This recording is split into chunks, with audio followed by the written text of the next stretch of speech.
나요? 오늘부터 홀리시드 시리즈가 시작이 됩니다. 올해 이 청년연합교구가 이제 예배하면서 품게 될 단어가 바로 이 홀리시드라는 단어인데요. 여러분 기억이 잘 안 나시겠지만 우리가 처음 이 홀리시드에 대해서 이야기를 나눌 때 이사야 6장을 말씀을 함께 보면서 이게 우시아가 죽고 망했다라는 그 시대 속에서 하나님께서는 거룩한 씨앗 구루터기를 남기셨다라고 했습니다. 그래서 하나님 나라를 이루어 가신다라고 했었죠. 그래서 우리도 코로나로 인하여서 그저 망했다라고 해석하는 것이 아니라 정말로 뚫고 나아가는 것을 넘어서서 이제는 좀 심겨지는 삶을 좀 살아보자 하면서 우리가 홀리시드를 소망하면서 한 사람이라는 아까 그 찬양곡을 외쳤던 외침으로 우리가 한 해를 또 시작했습니다. 그런데 그렇게 단순히 심겨지자라고 하면서 끝날 수도 있지만 그것이 아니라 그러면 이제 우리 의지만 좀 강조되잖아요.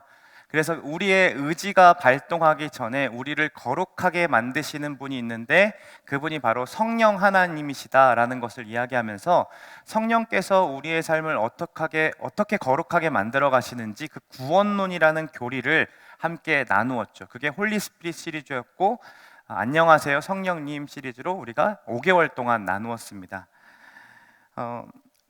소망하기로는 우리가 나누었던 이 교리라는 그리고 성경이 말하는 하나님 그리고 그 하나님이 나를 바꾸어 가신다는 그 지식이 단순히 우리 머릿속에 남아있는 그 지식으로 머무는 것이 아니라 우리의 삶을 점진적으로 조금씩 바꾸어 나가시는 지혜가 되었으면 좋겠습니다. 아멘입니까? 오늘도 우리는 사도행전, 특히 이 바울의 전도 여행을 좀 이렇게 살펴볼 거예요. 오늘부터. 그래서 이 바울이 어떻게 전도를 하는지 또 어떤 사람들을 만나게 되는지 거기에서 어떤 일들이 벌어지는지 우리가 보게 될 텐데 그런데 이것이 단순히 바울이라는 한 사람의 초점을 맞추는 것이 아닙니다. 왜냐하면 이 성경이 그렇고 사도행전을 보면 볼수록 어떤 한 사람을 통해서 성경을 끌고 가는 것이 아니라 여러 사람들을 나타나게 하시고 그 속에 주인공이 누구냐면 바로 성령 하나님이 끌고 가시는 인생임을 보여주고 있습니다. 그래서 우리는 바울처럼 대단한 사람 나는 못해 선교사님 후원해야겠다 이렇게 하면서 그냥 끝내는 그런 설교가 아니라 정말로 바울을 거룩하게 만드시고 이끌어 가셔서 하나님 나라를 이루어 가시는 것을 보면서 우리의 삶 가운데도 이루어 가시는 그 성령 하나님 또 그분으로 인해서 우리도 이제 진짜로 한번 심어보는 것 정말 씨앗으로 좀 썩어지고 뿌리 내리는 그 과정들이 이번부터 시작하여서 몇 개월까지 진행될지는 모르겠어요. 쫙 진행돼서 언제 꽃을 펴야 되냐면 블레싱에 가서 꽃을 피는 겁니다. 심겨져서 진짜 현장에 나가서 전도하는 것으로 피게 되는 거죠. 거기까지 우리가 잘 배우고 배워서 이것이 단순히 여기서만 끝나는 것이 아니라 일상에서 살아내보는 연습이 되었으면 좋겠습니다. 이것이 우리 홀리시드 시리즈의 목적이라는 거죠. 그래서 이와 같은 주제를 가지고서 함께 뜻을 품기 위해서 제목을 공모했죠. 네, 기대가 되죠. 어떤 게 됐을지. 세 가지 제목이 가장 많은 투표를 했어요. 어떤 거였냐면 이런 거였습니다. 바울 로드, 바울의 길 얘기하는 거겠죠. 그리고 성령 동행일지, 그리고 같이 걸을래. 요 중에 무엇이 됐을 것 같아요? 네, 다 자기가 했던 것들을 막 추천하는데 가장 많이 얻은 제목은요 19표로 같이 걸을래였습니다. 축하합니다. 우리 강선 형제가 했어요. 축하해요. 네. 성령님께서 바울에게 그리고 우리에게 이렇게 얘기하시는 것 같죠? 같이 걸을래? 그리고 또 바울이 자신의 역사를 보여주면서 우리에게 또 같이 걸을래라고 질문하고 있는 것 같고요. 또 반대로 또 생각을 해보니까 이 마지막에 물음표가 아니라 느낌표로 끝난다면 우리의 다짐이기도 한다는 생각이 좀 들었어요. 그래서 같이 걷겠다라는 고백을 하는 그 이중적인 의미를 담고 있는 좋은 제목이 선정되었습니다. 그래서 우리도 우리의 삶이 좀 바울처럼 용기 있는 삶으로 좀 변화되었으면 좋겠어요. 조금씩이라도. 우리 얼마나 사람들 눈치를 많이 보고 삽니까? 좀 이렇게 성령님 믿고 반응하면서 좀 살아봤으면 좋겠는데 한 친구가 이렇게 말씀을 듣다가 이렇게 아멘이 하고 싶대요. 근데 다들 조용하니까 속으로 아멘 하고 만대요. 어, 제가 가끔 밤에, 오늘 밤이면 이제 미국은 주일 예배가 시작되는 아침이거든요. 제가 그래서 그 유튜브를 통해서 미국 예배를 지켜봅니다. 드린다고 얘기하지 못하는 게 제가 영어가 안 되기 때문에 지켜보기만 해요. 그런데 이렇게 설교하는 것들을 이제 들어보려고 애를 쓰면 참 재밌는 게 있는데, 막 반응을 하는데 어떻게 반응을 하냐면 막 에이멘 이거는 기본이고 That's right 막 이러고 keep going 막 이래요. 막 저기서 박수 치고 할렐루야 하고 막 그러고 있거든요. 그렇게까지는 아니더라도 이게 뭐 조동희 목사의 말이 맞다의 문제가 아니라 하나님 말씀이 내 마음에 그렇다라는 동의가 된다면, 또 그렇게 살고 싶은 마음이 든다면 주저하지 말고 아멘이라고 하는 그 용기 내는 음성들이 여러분 가운데 좀 들려졌으면 좋겠어요. 여기서도 용기 내지 못하는데 우리가 어떻게 일상에서 용기 낼 수 있겠습니까? 전우들끼리 함께 모인 자리에서 진짜 우리가 아멘 하면서 그렇게 반응하는 이 예배의 시간이 되었으면 좋겠어요. 물론 아멘뿐만 아니라 그분이 너무 좋아서 뛰기도 하고, 또 그분이 너무 크게 보여서 무릎 꿇고 그저 주저앉아서 기도하기도 하고, 또 그런 모든 하고 싶었던 그런 열정들이, 아까 저 깜짝 놀랐어요. 아까 워십 하는데 갑자기 뭔가 갑자기 튀어 오르는 게 있더라고요. 그걸 따라하고 싶었는데 그걸 못했어요. 그렇게 튀어 오르는 것들이 우리 안에서 다른 사람들의 시선 때문에 갇혀지지 않았으면 좋겠습니다. 우리 전우들이고 서로 이해할 수 있잖아요. 누가 뭐 어떻게 예배하는지 상관하지 않고 정말로 뛰면서 예배하는 우리 모두가 되었으면 좋겠습니다. 아멘이죠? 네. 오늘 본문은요, 핍박자였던 사울이 회심받는 장면이에요. 우리 너무 많은 이야기를 들어왔기 때문에 너무 잘 아는 본문입니다. 그런데 이 본문을 가지고 우리가 배웠던 회심, 부르심, 중생 이런 이야기들을 굉장히 많이 할 수 있어요. 그런데 우리가 이미 다루었잖아요. 그래서 오늘은 성령님이 만들어 가시는 그 홀리시드가 어떤 삶인지에 대해서 바울과 아나니아를 통해서 좀 알아보려고 합니다. 먼저 이 사울이라고 하는데, 이 사울은 히브리식 이름이고 바울이라는 말은 헬라식 이름, 로마식 이름입니다. 오늘은 성경에서 사울이라는 이름만 나오기 때문에 지금부터는 제가 사울이라고 명칭하겠습니다. 여러분, 사울이 어떤 사람입니까? 먼저 그는 엘리트 중에 엘리트였어요. 그는 가말리엘 문하에서 수제자 중에 수제자로 있었던 사람이었거든요. 지금으로 따지면 서울대 법학과를 나와서 수재로 인정받는 학생 중에 하나였다라는 거죠.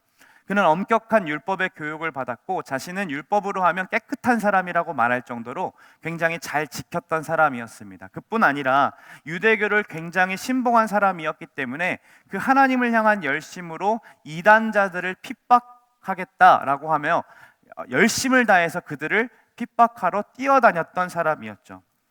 그가 청년으로 있었을 때 얼마 전에 스데반이라는 집사 하나가 버릇없이 하나님의 이름을 올리며 그렇게 막 신성 모독하는 현장을 보게 된 거예요. 그래서 그 주위에 있던 유대교 신자들이 화가 나서 옷을 사울 앞에 맡겨 놓습니다. 너 이것 좀 맡고 있어봐.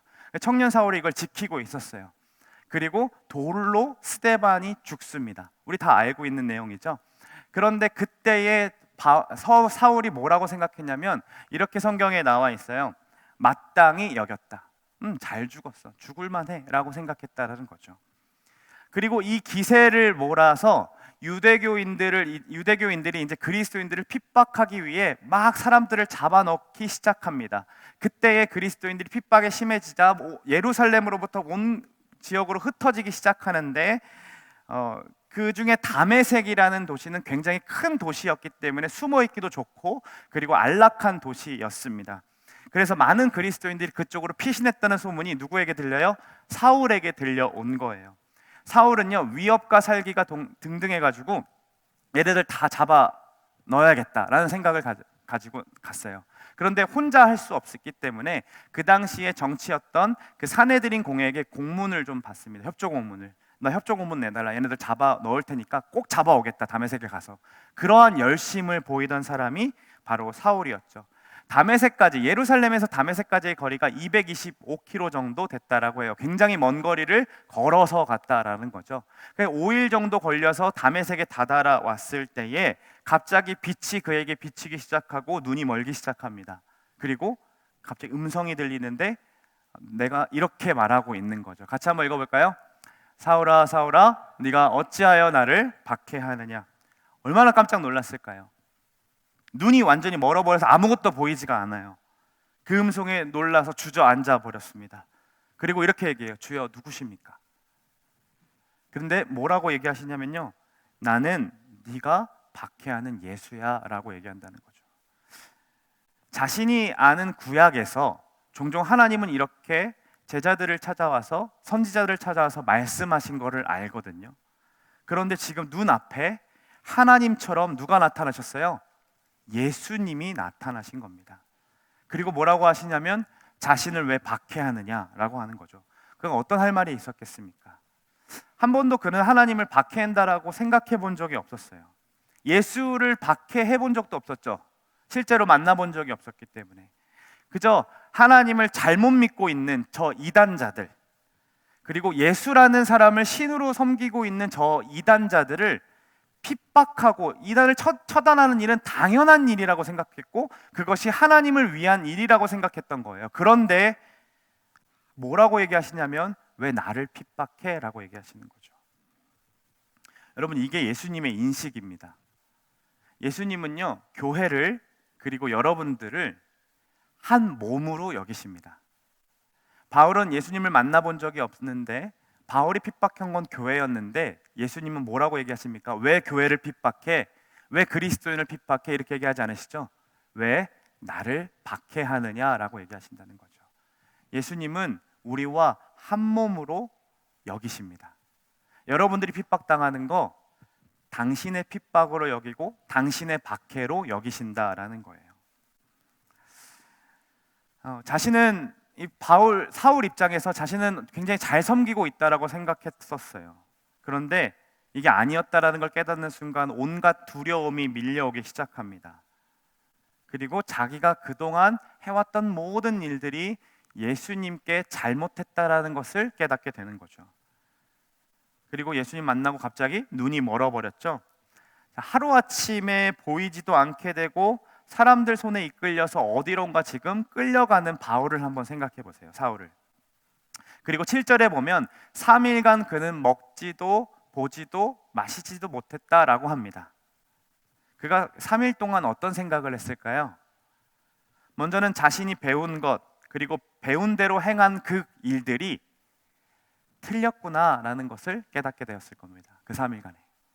그동안 율법 잘 지킨다고 생각했고요, 예배 빠지지 않는다고 생각했고, 제사 내가 드리면 엄청 잘 드리는 사람이라고 생각했을 거예요. 그런데 그렇게 하나님 잘 섬겼다라고 생각했는데 그 모든 것들이 하나님을 모욕했다라는 일로 여겨지니까 내가 틀렸구나, 내가 잘못 살았구나라는 것을 깨닫는 그 3일의 시간이 되었을 거예요. 이것은 마치 연애를 책으로만 배웠던 모태솔로의 이야기와 같아요. 진짜 연애하는 대상을 이제 만나기 시작해서 깨닫는 거죠. 이전에는 연애에 관련된 책을 막 다 섭렵해서 읽어보고 누가 연애한다 그러면 나한테도 와봐, 내가 다 설명해 줄 수 있어 하면 막 설명도 해준 거예요. 그런데 정작 자기가 연애해 본 적이 없던 거죠. 그러다가 한 친구를 만나서 연애를 딱 시작하니까 자기가 배웠던 것, 자기가 책으로 공부했던 것이 다 맞아떨어지지가 않아요. 이 여자는 좀 특이한 거예요. 그래서 그때 깨닫는 겁니다. 저 여자가 틀렸네가 아니라 내가 잘못 배웠네, 내가 틀렸네라고 인식하기 시작하는 거죠. 보세요 여러분, 여기에 홀리시드로 가는 첫 걸음이 담겨져 있어요. 홀리시드로 가는 첫 걸음이 뭡니까? 바로 이것입니다. 내가 틀렸다라는 것을 인정하는 삶에서부터 시작됩니다. 내가 맞았다라고 생각하면서 해왔던 모든 것들에서부터 내가 틀렸구나, 내가 잘못되었구나라는 것을 깨닫는 순간부터 한 걸음이 시작됩니다. 예수님 없이 살았던 삶을 후회하고요, 잘못 살았다라고 인식하는 거죠. 사울이 얼마나 두려웠을까요? 지금껏 해왔던 모든 것들이 헛수고라고 느껴졌을 것이고 자신이 거룩하게 여기고 그토록 열심히 믿고 따랐던 하나님을 자신이 대적했다라는 사실이 너무나도 괴로웠을 겁니다. 그리고 지금 누군가에게 끌려서 유다의 집에 거하게 되는 거죠. 그때 예수님께서 이제 장면이 바뀝니다. 이제 사울의 집에서, 그 유다의 집이 아니라 예수님께서 다메섹에 찾아가십니다. 그것도 환상 중에. 누굴 찾아가시냐면 아나니아 하는 제자를 찾아가십니다. 그리고 이렇게 말씀하시는 거예요. 아나니아야, 저기 직가라 하는 동네에 가면 유다의 집이 있을 건데 거기 사울, 5사람 사울 알지? 그 사람이 있을 거야. 가서 네가 안수해줘. 그러면 눈이 떠질 거야. 여러분, 이 말을 듣는다면 어떠한 반응이 나왔을까요? 13절과 14절을 한번 눈으로 지켜보세요. 아나니아는요, 사울이 어떤 사람인지 알고 있었어요. 몰라서 간 게 아니고 정말로 정확하게 알고 있었어요. 그가 과거에 어떤 행동을 했는지, 그리고 지금 왜 왔는지도 알고 있어요. 뭐라고 합니까? 예수님, 제가 듣기로는 그 사람 스데반 집사 죽었을 때 동의했던 사람 아닙니까? 그거 모르세요? 심지어 사내들인 공회에다 협조 공문 받아가지고 지금 우리 그리스도인들 잡으러 온다라고 하는 걸 내가 들었는데 그 사람에게 가라고요? 라고 하는 그 물음을 지금 하고 있는 거죠. 그런데 이러한 아나니아의 물음에 예수님이 뭐라고 하시는지 좀 볼 필요가 있어요. 같이 한번 15절 말씀을 읽어보겠습니다. 함께 있습니다. 주께서 이르시되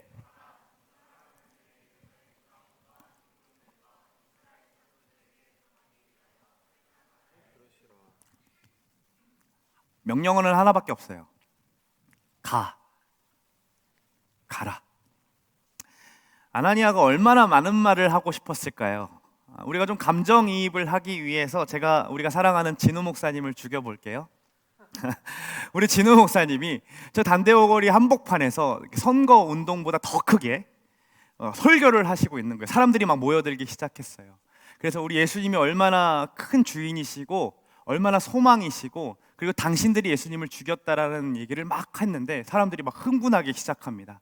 그래서 돌을 던지는데 사람들이 조롱이라는 사람에게 옷을 맡기기 시작해요. 그래서 그 조롱이라는 사람이 마땅하게 여겼어요. 저 진우 목사 죽어야지, 저 사람 죽어야 돼 라고 하면서 생각했어요. 그런데 이 기세가 막 흥분이 되잖아요. 그래서 알게 된 거예요. 저 박진우 목사라는 사람 성남제일교회 출신이래. 그래?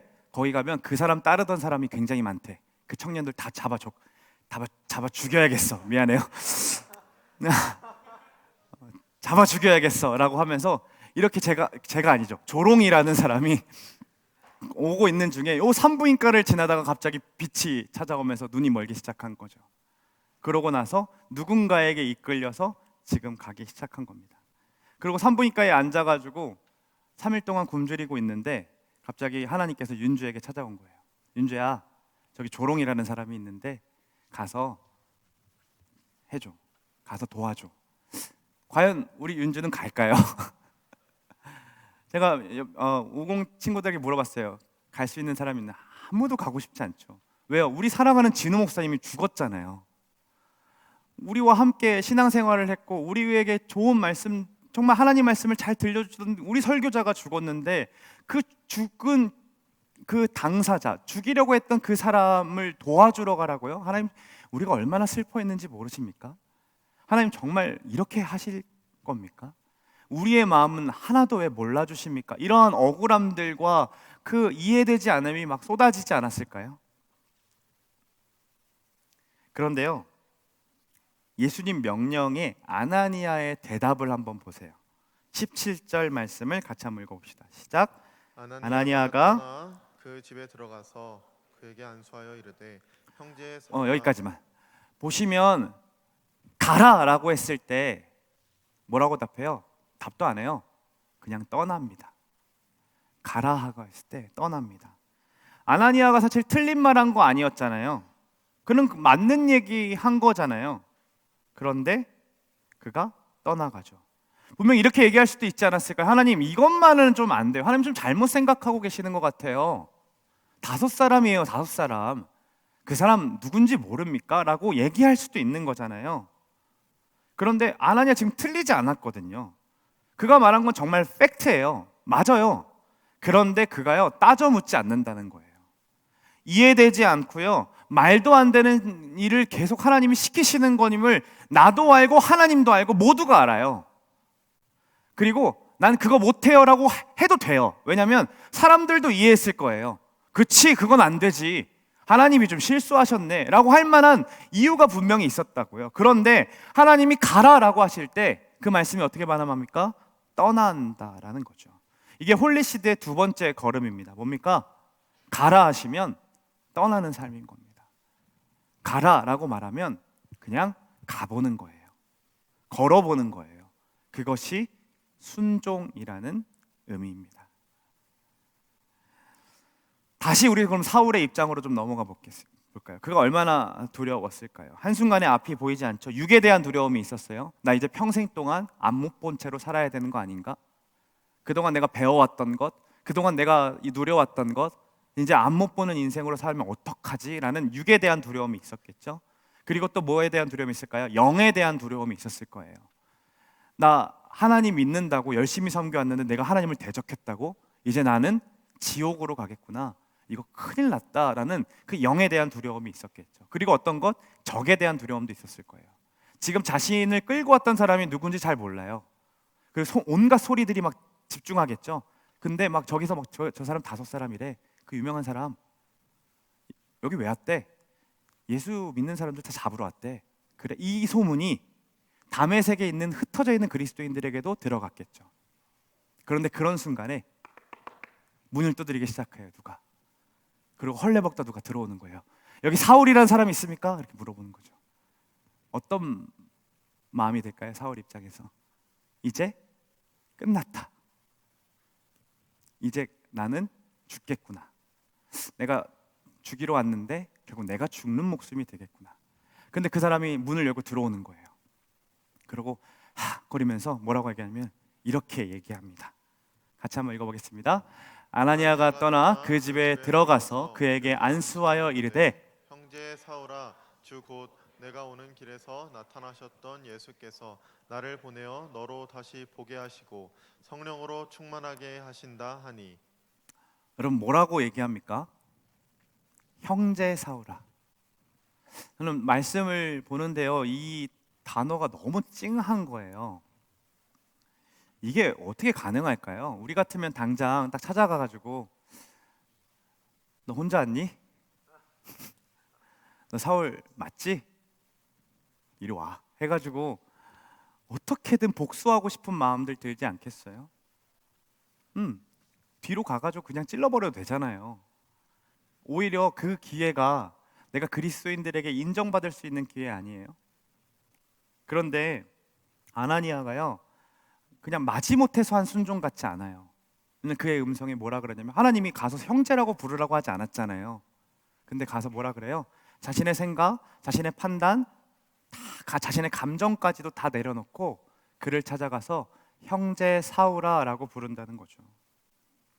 무엇 때문에 이렇게 가능한 겁니까? 어떻게 이게 가능할까요?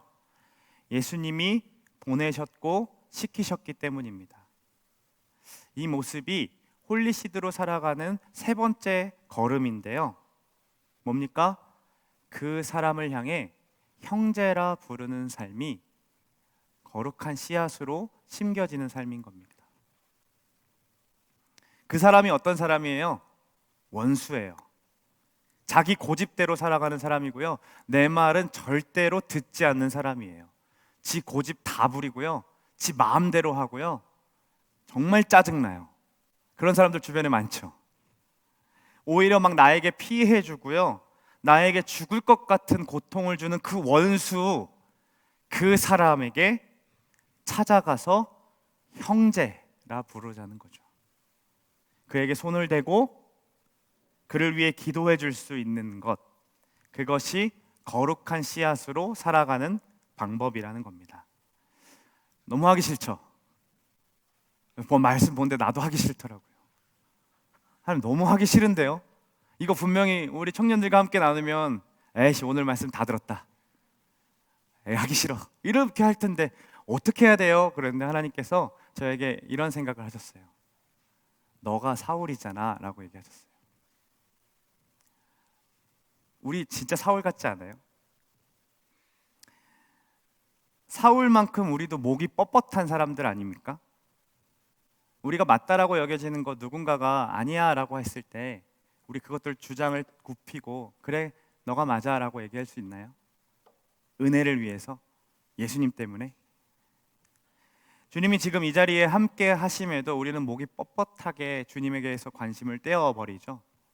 그리고 빨리 이 시간이 끝나고 가고 싶다라는 생각들이 우리를 지배하게 만들잖아요. 그저 이 자리에서 열심히 봉사하고 리더로, 찬양팀으로 여러 가지 모습들, 설교자로도 서지만 사실 우리는 내 관심이 늘 어디에 있습니까? 나 자신에게 있지 않습니까? 하나님만이 드러나는 것, 하나님의 이름만이 높여지는 것보다 내가 잘 해내서 좋은 설교자로, 좋은 사람으로 인정받는 것이 우리의 목적은 아닌가요? 우리 원래 깨달을 수도 없고 하나님 찾을 수도 없는 사람이었다고 로마서 3장에 나오거든요. 그런데 생각해보면 그런 존재를 우리 하나님께서 깨닫게 하셨고 찾을 수 있게 하셨는데 여러분, 우리 하나님 찾습니까? 주님을 찾는데 우리의 시간을 씁니까? 지난주에 기도하자라고 얘기했죠. 우리 기도하자고. 우리만 할 수 있는 기도가 있다고. 아, 그래, 내가 기도해야겠다. 내가 이번 한 주간 정말 기도해야겠다 라고 했지만 알잖아요. 우리 나 진짜 기도 안 하는구나, 나 또 실패했구나를 경험하면서 또 돌아오지 않았습니까? 우리의 삶에서는요, 하나님을 두려워하는 것도 없어요. 사랑이라는 이유 하나로 저 위에서 하늘의 영광을 누리고 계시는 그분께서 그것들 다 버리고 우리와 같이 되셔서 우리를 위해서 죽으시고 피 흘려셨는데, 그 이야기는요 그냥 천국 갈 때만 소용 있는 것처럼 여겨요. 내 삶을 변화되는 이야기로 받아들이지 않는다는 거죠. 내 재정, 내 시간, 내 미래까지도 바꿀 수 있는 이야기로 여기지 않는다는 거예요. 그냥 천국 갈 때 붙잡아야 되니까 라는 그냥 보험의 하나 정도로만 여기는 거죠. 그렇게 매일매일 우리는요 사울처럼 원수처럼 살아가는데요, 우리 예수님께서 매일매일 뭐라고 하시는 줄 아세요? 형제 사울아, 자매 누구누구야 라고 얘기하신다고요. 내 사랑하는 자야, 내 어여쁜 자야, 일어나 나와 함께 가자 라고 우리를 신부로서 대해 주신다는 거죠. 우리 예수님께서 우리보다 먼저 우리를 사랑해 주셨고 지금도 여전히 사랑하신다라는 것을 깨닫게 되니까요, 내가 할 수 없어요 라는 말이 안 나오더라고요. 하나님은 더 말도 안 되는 일을 하신 거잖아요. 당신의 머릿속에 이해되지 않는 일들을 하신 거잖아요. 하나님 왜 그렇게까지 해야 됩니까? 라고 내가 예수님이었으면 그렇게 얘기했을 것 같아요. 아버지 꼭 그렇게까지 해야 됩니까? 아, 내가 거기까지 내려가야 돼요? 그 흙탕물, 그 더러운 구정물에 내 몸을 담그라고요? 그 말도 안 되는 일을 내가 왜 해야 됩니까? 저들 그렇게 구원해도 모른 척하고 살아가고, 저들 그렇게 내가 사랑을 주고 베풀어도 나 없는 것처럼 살아갈 게 뻔한데 그거 아시면서 그렇게까지 하라고요? 저는 아마 그렇게 얘기했을 것 같아요. 그런데 우리 주님께서는요 우리를 원수로 여기지 아니하시고요, 형제라, 자매라, 내 자녀라, 사랑받는 내 신부라 라고 여기시면서 자기 목숨을 내어주셨다라는 거죠. 그 십자가의 사건이 진짜 우리의 삶을 바꾸어 갈 수 있는 원동력이 된다는 거예요. 좀 더 구체적으로 얘기를 해볼까요? 재정만큼은요, 내가 세운 계획이 맞다라고 생각하고 우리는 여러 가지 계획을 세우고 살아요.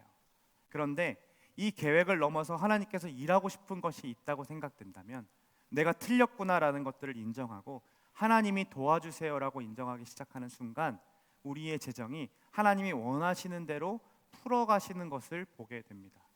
그리고 분명히 이전보다 더 못 벌고 이전보다 더 소득이 없음에도 불구하고 내가 거기 안에서 자족할 수 있는 마음을 얻게 되는 거죠. 그 삶을 좀 살아보고 싶지 않아요? 그게 십자가로 가능합니다. 여러분, 짜증이 밀려올 때 우리의 감정 어떻게 됩니까? 아, 주님 잠시만요, 나 성령님 일하시지 말아주세요. 지금은 내 육적인 것으로 저 사람을 죽이고 싶습니다. 이런 생각 안 들어요? 나만 그래요?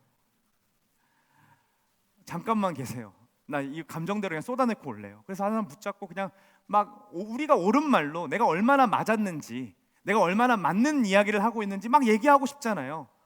듣지 않는 사람에게 너 그래도 들어 막 이러면서 얘기하고 싶은데 우리 하나님께서 말리신다니까요. 그리고 그때 하나님께 맡겨보는 거예요. 내가 틀렸을 수도 있겠구나. 내가 지금 맞다라는 생각에 갇혀 있을 수 있겠구나. 내가 틀렸다를 인정하면서 하나님 어떻게 해야 될까요? 내가 틀렸다는 거 인정해 볼게요. 나 정말 틀린 거 모르겠는데요. 인정해 볼게요. 하나님 도와주세요. 어떻게 해야 될까요? 라고 맡겼을 때 하나님이 우리의 감정을 풀어가시는 것을 경험한다는 거죠. 정말 십자가가 바꿔갈 수 있다는 거예요. 우리 안에 여러 부분에서 사울이 존재해요. 고집스러운 그 사울. 재정만큼은, 내 시간만큼은, 내 직장만큼은 건들지 마세요. 내 연애사까지는 하지 마세요. 이러면서 내가 술 먹는 것만큼은 건들지 마세요. 이러면 우리는 사울이 존재한다니까요.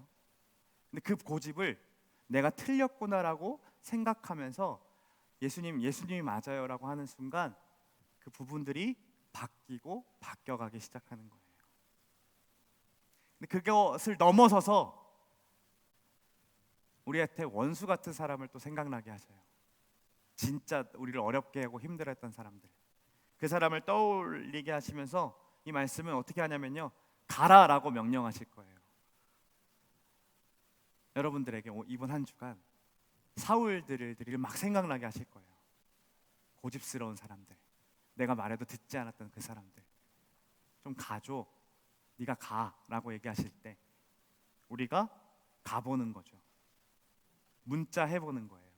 내 손가락으로 기프티콘을 그 원수 같은 사람에게 보내보는 거죠.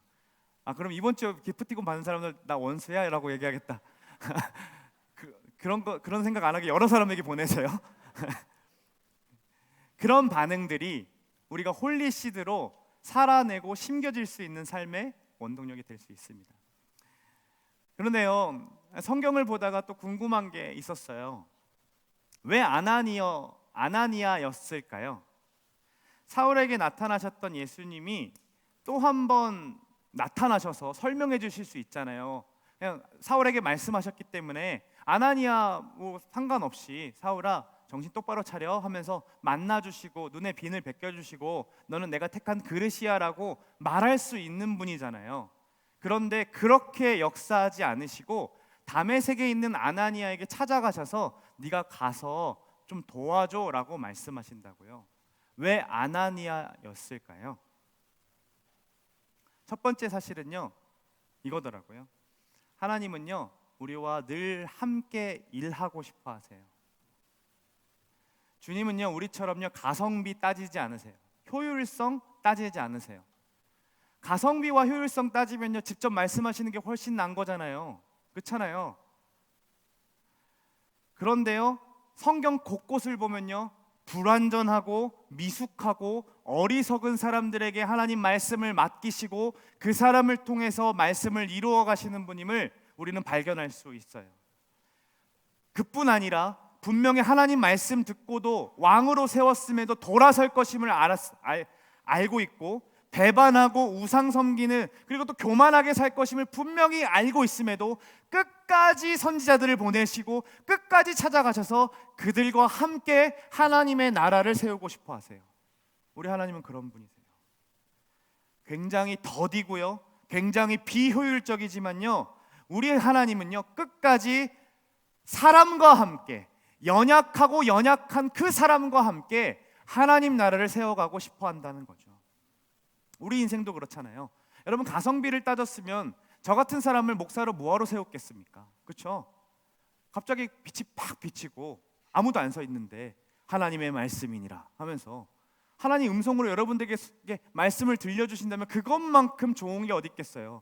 그런데 이 날라리 같은 목사를 여 앞에 세우시고 분명 이것 때문에 넘어지는 사람들도 있을 것이고, 이 사람 때문에 이 사람의 성정 때문에 상처받고 그리고 그러면서 교회가 싫어지는 사람도 분명히 있을 것인데, 가성비로 따지면 그것만큼 낮은 가성비가 없는데 왜 이런 사람을 목사로 세우시고 리더로 세우시고 그렇게 우리를 통해서 일하실까요? 하나님이 우리와 함께 하고 싶어 하시기 때문인 거예요. 두 번째 이유가 있어요. 바로 공동체를 세워가고 싶어 하시기 때문에 그래요. 만약에 사울에게만 나타나셔서 그가 변화받고 그리고 즉시로 그가 전도하고 있다라고 좀 생각을 해봅시다. 그래서 막 저쪽에서 전도하고 있는 거예요. 변화돼가지고. 그래서 이상해가지고 물어봤어요. 당신 왜 변화됐습니까? 라고 물어봤더니 자기 예수님 만났대요. 그리고 자신을 교회 공동체로 받아들여 달라고 얘기하는 거예요. 우리는 만약에 그런 사람이 있다면 여러분 뭘 어떻게 쳐다볼까요? 너 신천지 아니야? 너 추수꾼 아니야? 그렇게 보지 않겠어요? 인증된 게 없잖아요. 갑자기 우리 죽이려고 왔던 사람이 와가지고 나 이제 예수 믿어라고 들어오는데 누가 그를 정확하게 그래 맞아 저 사람 예수 믿는 사람이야라고 얘기할 수 있었을까요? 하나님은요 사람을 통해서 세워가시기도 하죠. 사람을 통해서 함께 일하시면서 뭘 하고 싶어 하시냐면요 공동체로 함께 세우고 싶어 하신다라는 거예요. 아나니아가 어떤 일을 했을까요? 저 사람 맞아 내가 하나님께 들었어. 그리고 하나님이 진짜 저 사람을 통해서 사용하신대. 우리가 믿는 바를 저 사람도 믿게 하실 거고 우리보다 더 임금도 만나게 하시고 이방인들 만나게 하셔서 하나님이 택한 그릇으로 사용하게 하신대. 저 사람 우리보다 더 많은 고난을 받아야 된대 라는 이야기를 아나니아가 들었고 그 이야기를 했겠죠. 그로 인해서 교회 공동체가 그를 인증해주고 그리고 다시 보내는 역사가 이후의 사도행전을 통해서 볼 수 있다라는 거예요. 이게 예수님께서 아나니아를 선택하시고 부르셨던 그리고 사용하셨던 이유라고 생각해요. 근데 그래도 한 가지 풀리지 않은 게 있습니다. 왜 아나니아여야 됩니까? 베드로도 있잖아요. 빌립이 또 있잖아요. 수많은 집사들 우리가 세웠잖아요.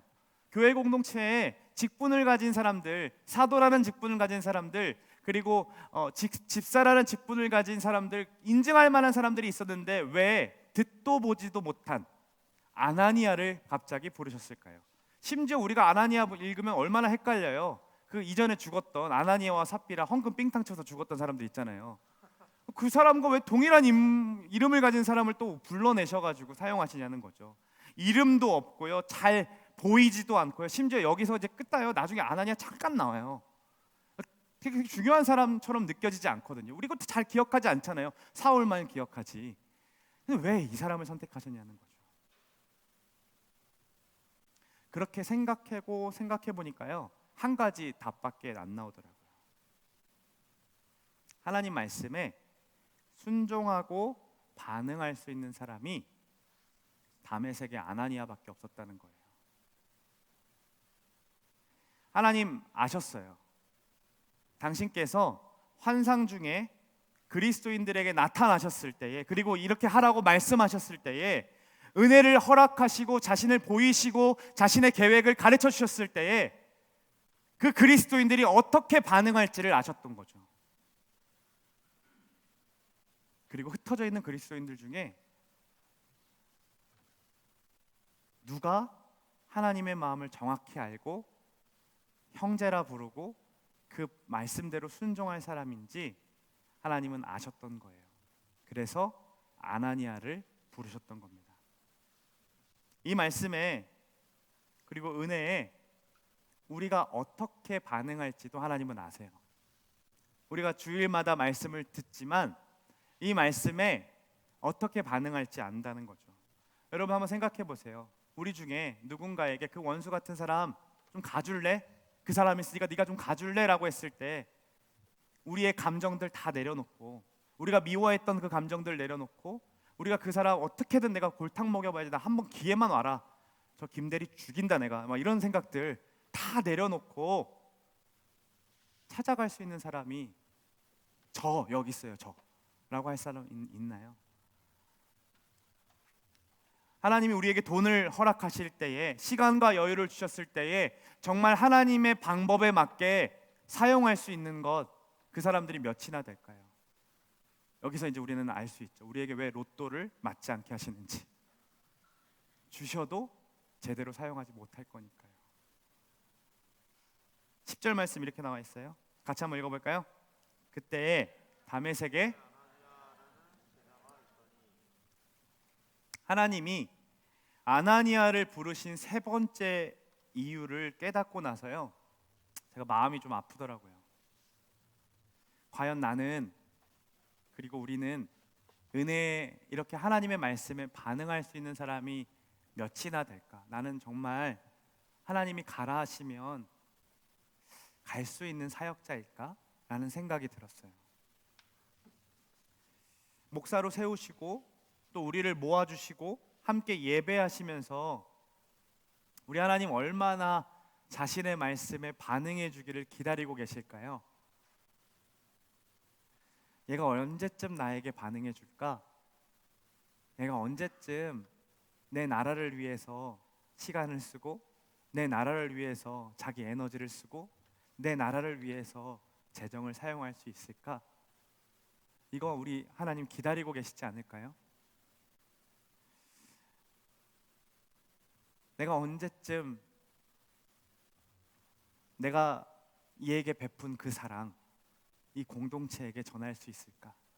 얘가 언제쯤 예를 부르신 그 가정에서, 그 직장에서 내 사랑을 좀 전해줄 수 있을까? 만약 우리 하나님께서 그렇게 마음을 먹고 계신다면, 이 마음이 느껴지니까 너무 아픈 거예요. 주님, 제가 여기 있습니다 라고 얘기하고 싶은데요, 이게 안 나오는 거죠.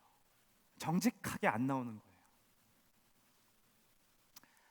여러분, 제자로 살고 싶지 않습니까?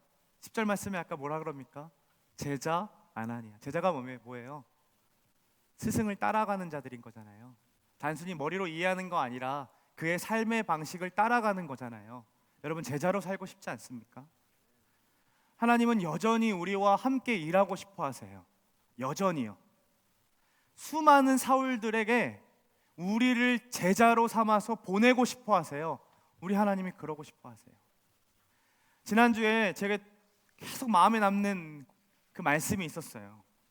계속 강조해 주셨던 말씀이었는데요. 여러분, 어떤 이야기였냐면, 나밖에 할 수 없는 기도가 있다라고 했잖아요. 나밖에 할 수밖에 없는 기도. 기도를 하는데요, 정말 나밖에 할 수 없는 기도들이 너무 많았더라고요. 그런데 그냥 뭉뚱그려서 기도했던 거예요. 구체적으로 기도하지 않았던 거예요.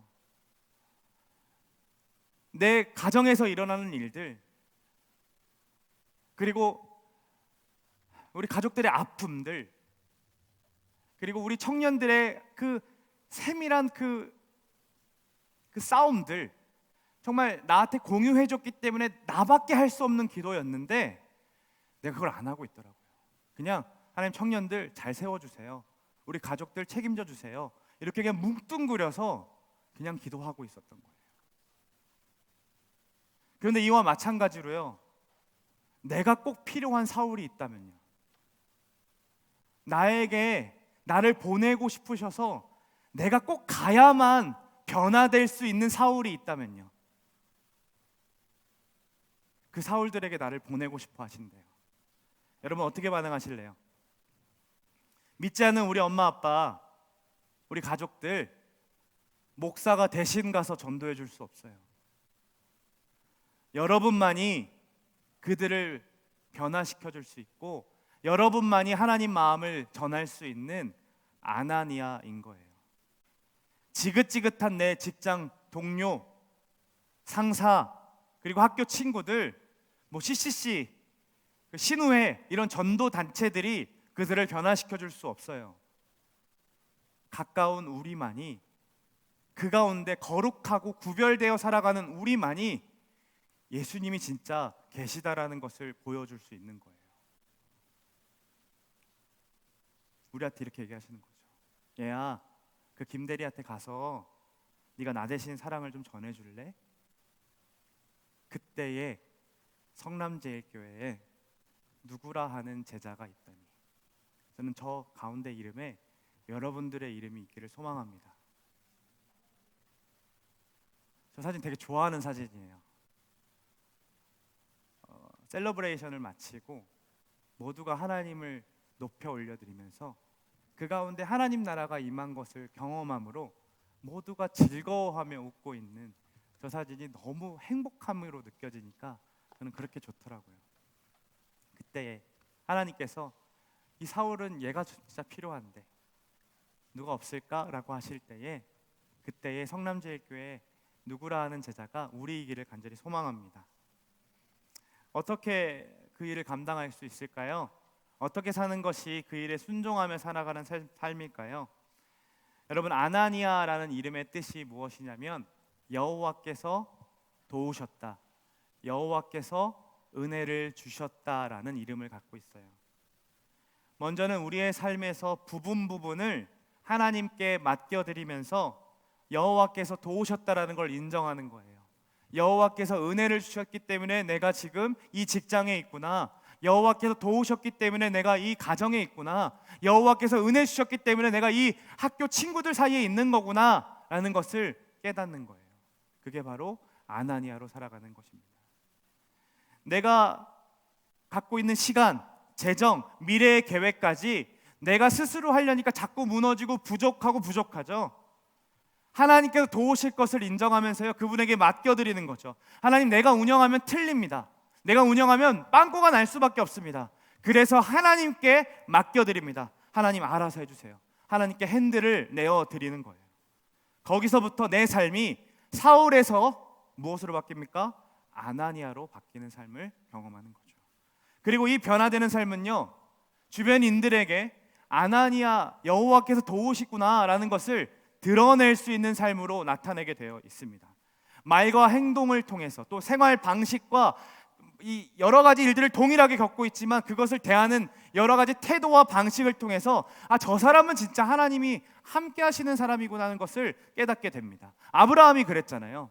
아브라함이 했던 것은 하나님 말씀대로 걸어가고 따라가는 삶이었어요. 그런데 아비멜렉이라는 왕이 찾아와서 뭐라 그러냐면 당신은 정말 하나님이 함께 하시는 것 같습니다 라고 얘기해요. 라합도 그랬죠. 이스라엘 40년간 뺑뺑이 돌면서 뻘짓하다가 들어왔거든요. 그런데 그 기생 라합이 뭐라고 합니까? 당신들을 어떻게 인도하셨는지 내가 다 알고 있었어요. 하나님 정말 위대하신 분이에요. 그러니까 나한테 선대해 주세요. 우리 가정만 구해주면 내가 도와주겠습니다 라고 얘기하죠. 이렇게 하나님 뜻대로 살아가는 것, 또 이스라엘처럼 뻘짓하는 것 같아도 하나님 말씀 따라 걸었잖아요. 매일 불평하며 사는 삶이어도 하나님이 구름기둥이 가면 가고 멈추면 멈추는 그 말씀 따라 걷는 그 삶을 누군가가 본다니까요. 그리고 인정해줘요. 너는 진짜 하나님이 함께 하시는구나. 그게 홀리시드로 나타내는 삶인 겁니다. 산 위의 동네가 숨겨지지 못한다, 산 위의 동네의 그 빛이 숨겨지지 못한다라는 그 역사가 진짜 우리 삶에서 나타내지기를 소망합니다. 마지막으로 우리 주위에 이렇게 빛도 없이, 그리고 누가 알아주지 않아도 아나니아처럼 사울들을 섬기며 살아가는 이를 소개하고 말씀을 맺으려고 합니다. 저는 정말로 우리 엘더님들을 존경해요. 제가 이런 분들과 함께 신앙생활을 할 수 있다는 것이 저에게는 진짜 큰 복이라고 생각이 듭니다. 여러분, 우리 엘더님들 몸이 굉장히 불편한 분들이 있거든요. 그냥 앉아있는 게 힘드신 분도 있고요. 아침 일찍 나와가지고 밤을 새고도 아침 일찍 나와서 교육부서 봉사하시고 이 자리에 앉아서 예배의 자리를 지키세요. 그렇게 누구보다 열심히 예배하세요. 누구보다 그 자리를 지키며 여러분들을 위해서 기도하신다니까요. 누가 알아줍니까? 그냥 몸 불편하면 안 나와도 되잖아요. 청년도 아니고 리더가 있는 것도 아니고 엘더인데 오늘 일이 있습니다라고 하면 그냥 빼도 되잖아요. 그런데 꿋꿋이 그 자리를 지키세요. 제가 사정은 다 모르지만 그렇게 형편이 좋은 편들 아니시거든요. 그런데도 우리 청년들 수련회 한다고 하면 여러분들 다 보고해서 알 거예요. 여러분들은 3만 원, 5만 원 내는 거 아깝지만 이분들 자기가 청년들 세우겠다고 10만 원, 20만 원, 30만 원씩 그냥 플로잉 하세요. 심지어는 청년들이 직장을 지금 못 구하고 힘들어하고 있는 우리 청년들이 있다는 기도 제목을 듣고 매달 걷어들이는 수입에서 매달 얼마씩을 청년들을 위해서 흘려보내달라고 계속 송금해 주세요. 그것들을 계속 흘려보내고 있어요. 이게 가능한 일입니까? 누가 알아줍니까? 제가 여러분들에게 흘려보내면서 제가 엘더님들이 주신 거야 라고 얘기합니까? 알려주지 말래요. 그렇게 빚도 없이 그렇게 섬기는 거죠. 여러분들 한번 보세요. 여러분 블레싱 3박 4일이에요. 여러분 휴가 내라 그러면 그거 아깝죠? 그 귀한 휴가 블레싱에 내는 건 너무 아깝잖아요. 그런데 여러분들이 부분 참석을 선택하면서 여러분들을 태워오기 위해, 또 다시 데려가기 위해 진안에서, 김제에서 그 밤에 힘들게 여러분들을 데리고 다시 올라가요. 자신들의 휴가를 다 털어내요. 가족들과 여행 가고 휴가 써야 되는 거 알고 있거든요. 몇 년간 엘더하면 가족들이 너무 괴로워해요. 알매도 자신의 휴가를 털어서 청년들을 위해 쓴다니까요. 우리는 그렇게 휴가가 아까운데, 그렇게 블레싱에 3박 4일 내는 건 말도 안 되는 일이라 생각하는데, 도대체 왜 이렇게까지 합니까? 이유는 단 하나밖에 없어요. 가성비 때문입니까? 효율적이기 때문에 엘더님들이 이렇게 합니까? 아니요. 예수님이 엘더로 세우셨고 부르셨기 때문이에요. 그 자리에 서서 여러분들 사랑하고 부르셨기 때문에 이 자리에서 예배하고, 이 자리에서 최선을 다해 섬기고, 이 자리에서 자신이 있는 힘껏 자신의 것들을 내어드려요. 그렇게 아나니아로 사울 같은 우리들을 섬겨주는 거죠. 이해되지 않고요, 때로는 지치고요, 힘들어도 그 자리를 섬겨주시는 거죠. 아나니아처럼 말이에요. 엘더님뿐만 아니라 우리 청년들 중에서도 선배들이 하는 것들을 보면서 이 후배들을 위해서 제자리에 그냥 놓고 가요. 누구에게 좀 보내주세요. 단순히 뭐 5만 원, 10만 원도 감사한데 막 50만 원, 60만 원씩 막 그 친구 위에 보내달라고 막 보내요. 이게 가능한가요? 이게 사회에서는 가능한 일일까요? 교회 공동체만 가능한 거예요. 왜요? 예수님이 살아계시니까요. 예수님이 우리를 사랑하신다는 게 느껴지니까요. 여러분, 이렇게 우리 하나님은요, 연약하고요, 너무나도 실패하는 것 투성인 우리를 통해서 함께 일하고 싶어 하십니다.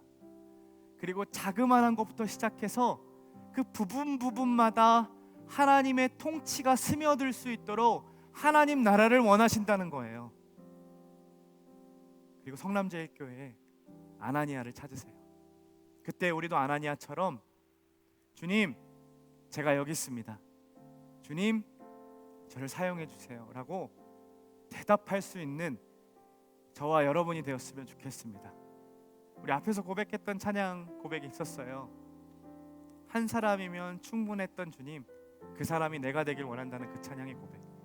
우리 같이 고백할 건데요, 여러분, 은혜라고 했잖아요. 여호와께서 도우셨다라고 했잖아요. 은혜라는 것은 내 감정을 치는 이야기가 아닙니다.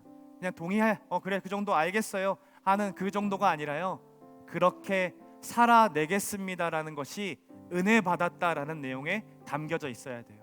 여러분, 은혜 받으셨습니까? 그렇다면 그렇게 살아내 봅시다. 우리 한 주 한 주 생각나는 사울들에게 좀 찾아가 봅시다. 우리를 통해서 하나님께서 통치하실 수 있도록 우리 한번 내어드려 봅시다. 내가 맞다라고 생각했던 것들까지 내려놓고 하나님이 옳습니다, 하나님이 맞습니다 라면서 내가 그 사람 되고 싶어요, 나 여기 있어요 하나님, 나 좀 써주세요 라고 얘기할 수 있는 우리 모두가 되기를 소망합니다. 우리 함께 일어나서 우리 결단하며 이렇게 고백합시다.